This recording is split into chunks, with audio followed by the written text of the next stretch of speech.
Another thing on the horizon, though, is registration and sign up for NFL survivor pools in 2024, Tony. I know you love this time of year for that. Like you mentioned at the top, you're already thinking and planning NFL. And they've been sort of growing in popularity at a rapid rate over the last few years. You had, a great run in the biggest survivor pool last year, which we sort of documented as we went right here on the huddle in 2023. But for anyone out there who may not be familiar, Tony, why don't you briefly explain what an NFL survivor pool actually is?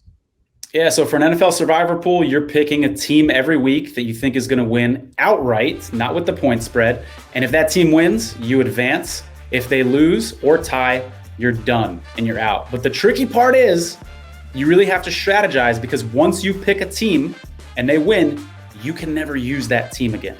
So if you start using all the powerhouse teams like the 49ers and the Chiefs and stuff like that early on, now by week 15, 16, if you're alive then, you're going to have no options left. So it's really imperative that you plan ahead and kind of map out your plan moving forward. So that's it. It's a pretty simple thing. It sounds a lot easier than it is. Oh, all I have to do is pick 18 games. That's it.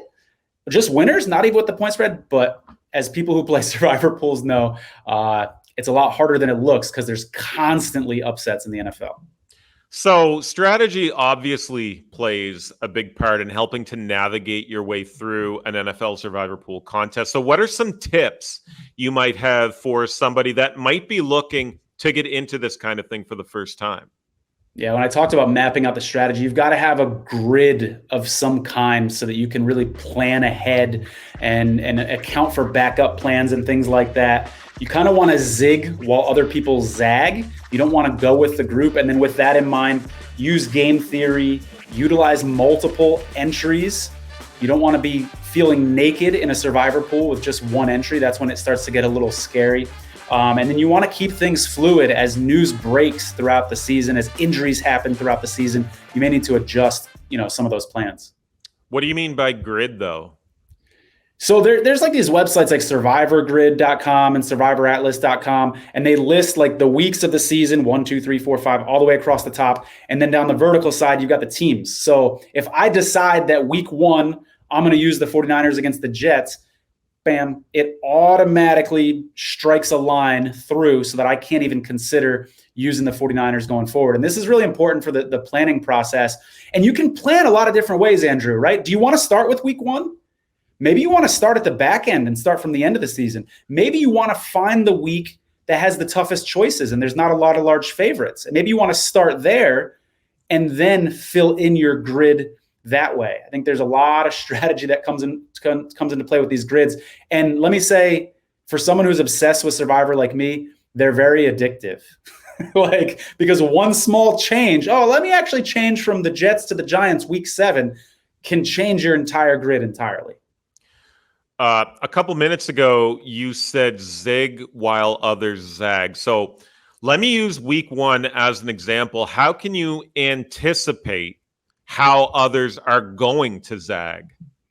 Yeah, I think, we talk about like how do public bettors think? And you and I have discussed how public bettors tend to like overs. They tend to bet favorites and things like that. And kind of the same thing with these survivor pools. I think a lot of people are in these pools to survive, because that's the name of it, but it's almost like a misnomer. If you're thinking too much just about surviving and you're holding on so tight, oh, good, I survived from week 6 to week 7, but you're not planning ahead, you're going to be in trouble. So realizing that most people aren't really planning ahead and they're just planning to survive, you can kind of use that and take that to your advantage. So week 1 that you brought up, we got the Bengals 9.5-point favorites against the Patriots. We have the Bills 7-point favorites against the Cardinals. I can say right now with confidence that in most survivor pools, those are going to be the 2 most used teams, the Bengals and Bills, because it's the highest point spreads, the biggest favorites. And so you can kind of do that later in the season, though. You can also look and see the percentage of teams available. So let's say there's 1 week left in a survivor pool and there's 10 people left. Well, you can see 8 of them have used Buffalo, 7 of them have used Jacksonville. So you can use that math to your advantage to sort of forecast. You'll never know for sure, but to sort of forecast what other people are going to do. And then I like being on an island. I don't like having my survivor entry as the pick that everybody else has. Sometimes it's necessary. And Andrew, that's another thing I want to throw out there too. A lot of people have rules with survivor pools that I think that they interpret a little too strictly, like never be the consensus pick. You should never take road teams. Be careful of division teams. You always want to pick games out of division. And while those are some decent pieces of advice, I think sometimes when we like interpret those too strictly, it can kind of put us into a corner and really hamper us because we're overlooking what is actually a good option that we're not allowing ourselves to see because of these rules that we've sort of put into place, you know? The other reason why I say you need to stay fluid is keeping in mind like how our perception of teams change. Last year, the Denver Broncos were a playoff team, everybody thought, myself included, right? After week 1, they lost and we're like, they'll be okay. Well, if you picked them week 2 versus Washington in your survivor pool, you're done. And then they lost week 3 against Denver, 70 points scored, against Miami, 70 points scored on them. And by then you knew, the Broncos are a mess. And the Texans are a good example of that on the other side of the coin, a team that people thought were going to be a team to fade that actually turned out to be really good. So be ready to pivot and be open-minded and say, you know what, I might have been wrong about this team. I think that's really, really important during the Survivor season as well.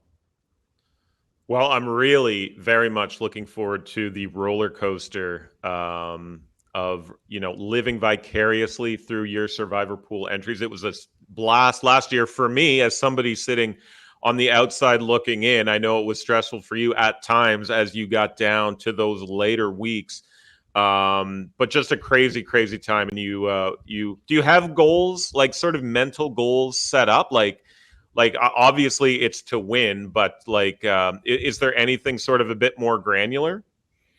Yeah, I definitely want to win it. I mean, this season in the survivor pool that I'm in, there's like these ways that you can monetize your entries as well, as we talked about last season. So, it would be nice to come home with a big paycheck. But honestly, I try not to think that far ahead about that sort of stuff, because then you start fantasizing and daydreaming and it can get in your head a little bit. The last plug that I'll make about survivor pools that make them a lot of fun is when you're sitting there on a Sunday and you're obviously rooting for, your 2 entries, the 49ers and Chiefs, for instance, right? But you also can see who everybody else has. So now you're rooting for upsets. So it makes every game practically of the NFL season have some interest to you, and it makes it a lot of fun.